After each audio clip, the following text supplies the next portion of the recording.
Halo pemirsa, seorang pria lanjut usia tega membunuh istrinya gara-gara harta gonogini. Pelaku emosi karena korban menolak menjual harta bersama.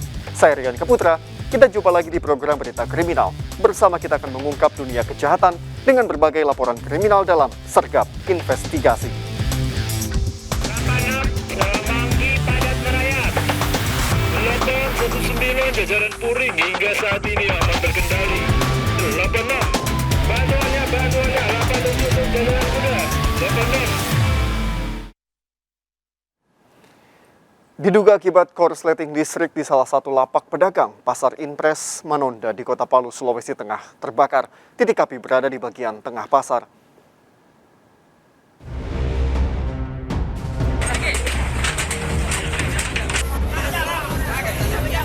Kobaran api dan kepulan asap tebal muncul di bagian tengah Pasar Impres Manonda, Kota Palu, Sulawesi Tengah. Besarnya api membuat puluhan lapak pedagang pakaian ludes terbakar. Kejadian ini membuat panik pada pedagang lainnya. Mereka segera mengevakuasi barang berjualannya ke tempat yang aman. Dibantu warga, petugas yang datang ke lokasi segera memadamkan api. Namun banyaknya kerumunan menjadi kendala proses pemadaman. Dugaan sementara, kejadian ini akibat korsleting listrik dari salah satu lapak. Seluruh armada sudah kami kerahkan untuk melakukan penanggulangan di Pasar Manonda. Akibat kebakaran, sampai saat ini kami belum melakukan investigasi atau mencari informasi terkait dengan asal mula api. Tapi menurut praduga, menurut dugaan sementara kami, sumber api itu akibat korslet. Meski tidak ada korban jiwa, namun kerugian ditaksir mencapai miliaran rupiah. Dari Palu, Sulawesi Tengah, Jamie Hendrik melaporkan. Berhati-hatilah saat melewati perlintasan kereta tanpa palang pintu. Di Pademangan, Jakarta Utara, minibus tersambar kereta saat akan melintas. Kereta menabrak depan mobil. 2 orang di dalamnya berhasil menyelamatkan diri.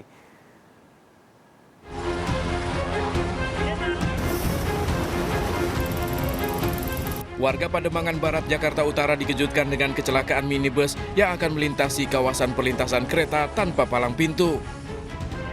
Mobil tersambar kereta yang akan melintas hingga bagian depannya rusak. 2 orang penumpang di dalam mobil berhasil selamat.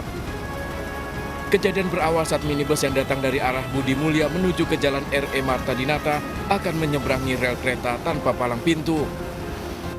Naas di saat bersamaan kereta melintas, tabrakan pun tak terhindarkan. Dari keterangan pengemudi, lokasi perlintasan biasa dijaga warga, namun saat kejadian lokasi sepi dan tak ada tanda kereta akan lewat. Biasanya selalu ada yang jaga di sini. Setiap hari kan saya lewat di sini. Hari ini nggak ada yang jaga, saya pikir juga nggak ada kereta. Itu pelangnya juga nggak tertutup. Oh, nggak tertutup ya? Nggak tertutup sama sekali. Jadi saya udah sampai, udah dekat, saya sadar ada kereta terlalu stop. Keretanya udah dekat. Warga di lokasi ikut membantu mengevakuasi mobil dari jalur kereta. Mobil dibawa petugas menggunakan mobil derek ke unit Laka Lantas Jakarta Utara untuk pemeriksaan. Dari Jakarta, Vendra Kurniawan melaporkan. Seorang pria tewas setelah tertabrak kereta di perlintasan Jalan Latu Harhari, Menteng, Jakarta Pusat. Peristiwa terjadi saat korban yang diketahui hidup menggelandang sedang menyeberangi rel kereta.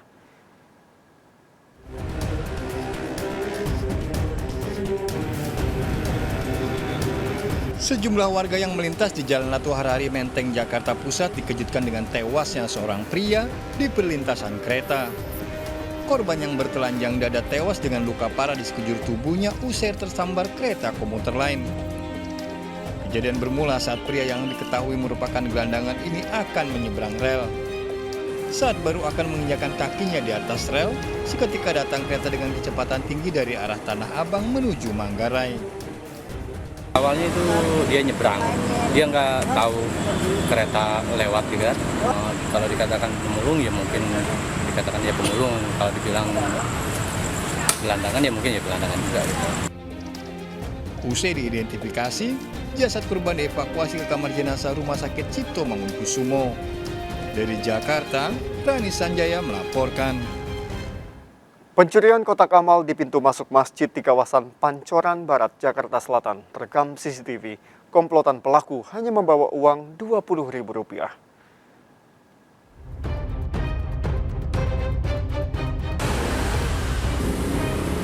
Menggunakan motor, satu pria turun dan langsung menghampiri sebuah kotak amal yang terletak di depan pintu masuk sebuah masjid At-Taubah di Jalan Pancoran Barat, Jakarta Selatan.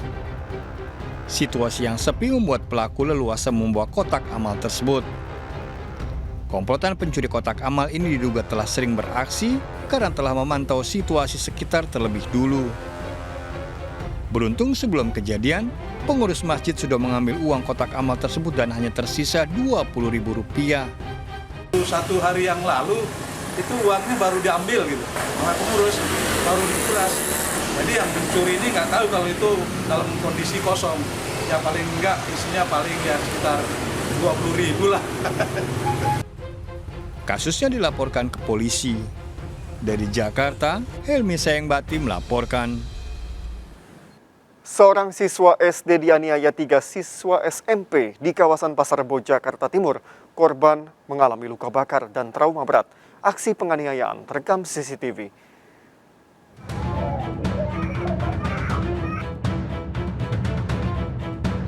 Seorang siswa SD yang sedang berjalan kaki di Jalan Ujung Gedong, Pasar Rebo, Jakarta Timur tiba-tiba dihampiri 3 pelajar SMP. Ketiganya langsung memegangi tubuh bocah tersebut. Satu di antaranya bahkan menganiaya korban hingga menangis kesakitan. Usai kejadian, kaki korban melepuh. Peristiwa berawal saat korban bertemu para pelaku di tempat penjualan makanan. Para pelaku membuli korban dan mendorongnya. Korban pun membalas dengan melempar suatu benda dan mengenai tangan salah satu pelaku. Pelaku yang dendam mengejar siswa SD tersebut hingga terjadi penganiayaan. Usai kejadian, korban yang mengalami luka bakar mengalami trauma berat.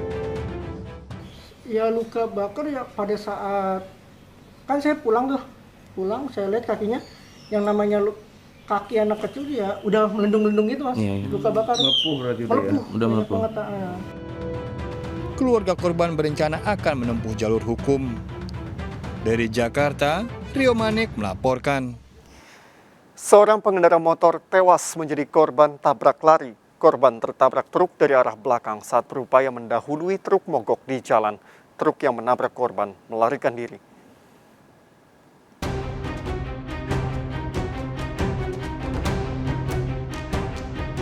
Pemuda pengendara motor ini tewas tertabrak truk di jalur Pantura Pamandukan, Subang, Jawa Barat.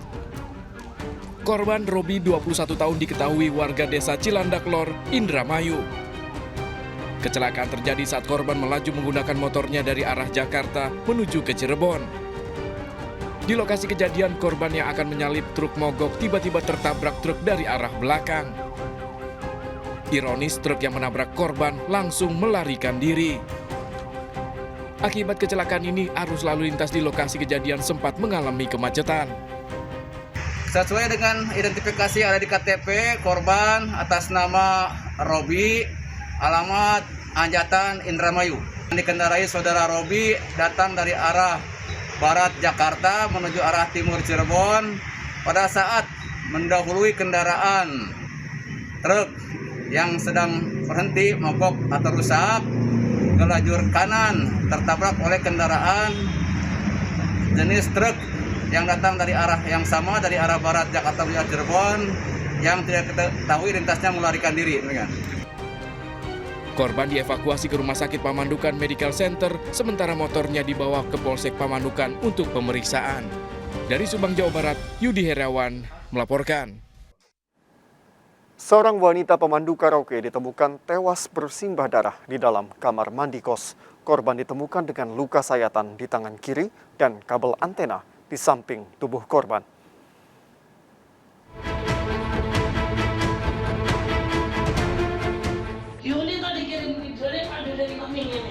Susan Sumiati, seorang pemandu karaoke di salah satu kafe di Grobogan, Jawa Tengah, ditemukan meregang nyawa di kamar mandi kosnya. Korban ditemukan teman satu kos bersimbah darah dengan luka bekas sayatan di tangan kiri. Nyawa korban tak tertolong saat akan dibawa ke rumah sakit. Polisi telah melakukan olah TKP di kamar kos korban dan memeriksa sejumlah saksi. Dari pemeriksaan, korban diketahui kerap beraksi nekat untuk mengakhiri hidupnya, namun selalu digagalkan teman satu kosnya. Diduga aksi nekatnya ini kembali dilakukan setelah melahirkan akibat sang kekasih tak mau bertanggung jawab dan menolak menikahinya. Korban mengalami luka sayat di lengan sebelah kiri sedalam kurang lebih 0,5 cm sehingga menyebabkan urat nadi putus. Tidak ada tanda-tanda penganiayaan ya? Untuk tanda-tanda penganiayaan berdasarkan hasil pemeriksaan tim medis tadi malam baik di Rumah Sakit Permata Bunda maupun di Rumah Sakit Umum Purwodadi tidak ditemukan luka yang lain, berarti tidak ada tanda-tanda penganiayaan. Polri bunuh diri? Jadi sudah positif bahwa yang bersangkutan bunuh diri. Untuk saat ini korban? Dari lokasi, polisi menyita sejumlah barang bukti, diantaranya handphone korban. Polisi masih menyelidiki kematian korban dengan memeriksa teman ke satu kos, termasuk pria yang diduga menjadi kekasihnya. Dari Grobogan, Jawa Tengah, Rustama Nusantara melaporkan. Sebuah lokasi di Kembangan Selatan, Jakarta Barat menjadi tempat penimbunan solar bersubsidi. Pelaku membeli solar bersubsidi dan menjualnya dengan harga non-subsidi kepada kalangan industri.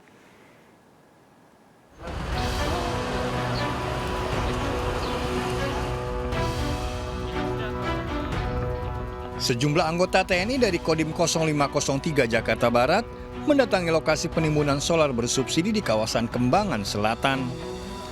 Petugas memeriksa sejumlah mobil box yang memodifikasi tangki BBM-nya hingga sanggup membawa 4 ton solar. Mobil box yang sudah dimodifikasi memindahkan solar subsidi ke dalam truk tangki dan dijual ke kalangan industri berat dengan harga non-subsidi. Pelaku mencari keuntungan dari selisih harga. Saat ini, harga solar subsidi Rp5.150, sementara harga solar non-subsidi mencapai Rp12.950. Namun pelaku hanya menjual Rp8.500 per liternya. Belinya beli normal, di pom Rp5.150 kan kalau di pom. Terus abang jual lagi kemana? Ya kalau jualnya sih ngacak, istilahnya siapa yang perlu kita kirim, siapa yang perlu. Seperti kita apa bang? Salah satunya industri. Salah satunya ya istilahnya kayak proyek kan yang ada alat-alat beratnya kan dia nggak mungkin beli ke pom kan. Makanya kita tawarin nih, ada barang mau nggak? Mau kita kirim. Terbongkarnya praktek penimbunan solar bersubsidi sebanyak 12 ton berawal dari kecurigaan anggota Babinsa yang sering melihat mobil box di lapangan milik Sudin Kebersihan Kota Jakarta Barat. Ternyata dari box ini ada dipindahkan bahan bakar ke tangki. Setelah ditelusuri ternyata box ini di dalamnya dimodifikasi seperti ini, dimodifikasi dengan tangki bahan bakar. Pada penggerebekan ini, petugas mengamankan 3 mobil box berisi solar dan 2 truk tangki. Kasusnya diserahkan ke Polres Jakarta Barat. Dari Jakarta, Miftahul Gani melaporkan. Konser musik Tulus di Bandung, Jawa Barat dibubarkan sehingga membuat penonton kecewa.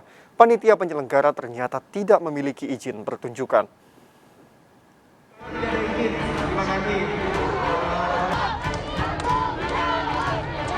Penggemar penyanyi Tulus yang memadati arena Kritikal 11 Komplek Bandara Hussein Sastranegara meluapkan kekecewaan setelah dibubarkan Satgas COVID-19.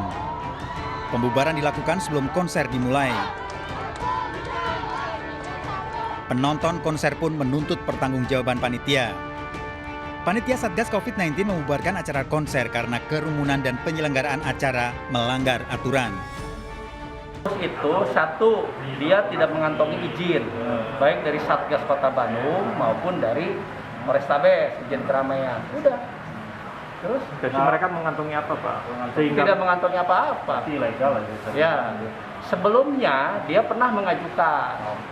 Kita dijawab bahwa kegiatan itu untuk sementara waktu tidak diperkenankan. Panitia acara sempat mengajukan perizinan, namun karena memicu kerumunan, direkomendasikan tidak ada penyelenggaraan. Dari Bandung, Jawa Barat, Billy Maulana, Vingkran iNews melaporkan.